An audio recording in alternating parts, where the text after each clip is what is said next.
All right, fourth graders, we're going to continue learning about Solomon and building his temple. So, to start, I want you to think about a building project that maybe you've seen happen. Maybe it's BCS a while ago made an addition on to the school. Maybe it's your house that was being built or another building that you have seen.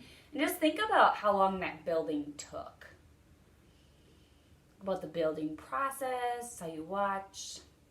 I live close to Mayfair Mall, and there was a big high-rise office building that's been going up. I would say it's been going on for probably a year through the process.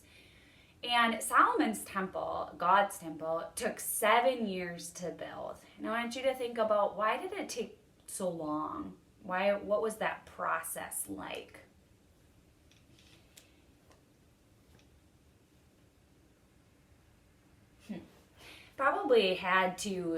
They took longer. They didn't have the equipment that we do now to make the bricks, to make those things I'm not a great architect, but I know that our processes that we have now to build buildings speed things up. So we're going to dig deeper into the temple again today. So I'm going to be in 1 Kings 9, so you can go there with me. I'm going to summarize for you the events of 1 King 9, and then we're going to focus on a few verses thinking about Solomon and his attitude and motivation in building God's temple. So in 1 Kings 9, God affirmed his covenant with Solomon. He promised that Solomon's throne would last forever if Solomon served God and obeyed his commands. So it took Solomon 13 years to build his own palace and 7 years to construct God's temple. So there's a little bit of difference in the priorities of Solomon. His palace took longer, meaning he putting more worth and value into his own. So now jumping into 1 Kings 9, verse 15 through 19.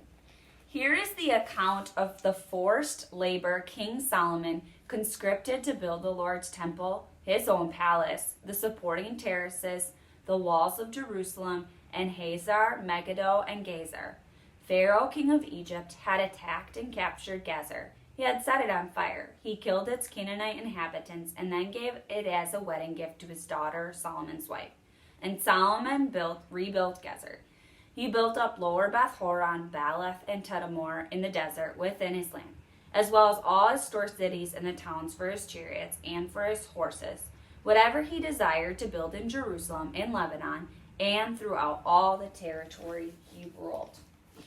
So Solomon's forced labor and heavy taxes probably would lead to trouble in his kingdom. People are not going to be pleased with King Solomon.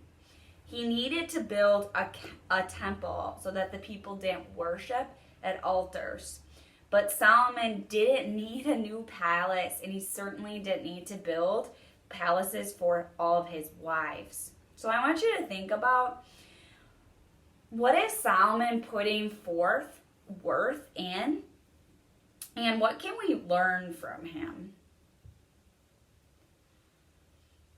We can learn that he valued his things over the importance of God. He sought out his own personal well-being instead of putting God first in his life. And we do that too with things that we value more importantly than spending time with God and listening to him. So I want you, after you have taken time to watch this video, I would like you to just reflect on your Bible journal of what are ways that you can make sure that you're putting God first in your life.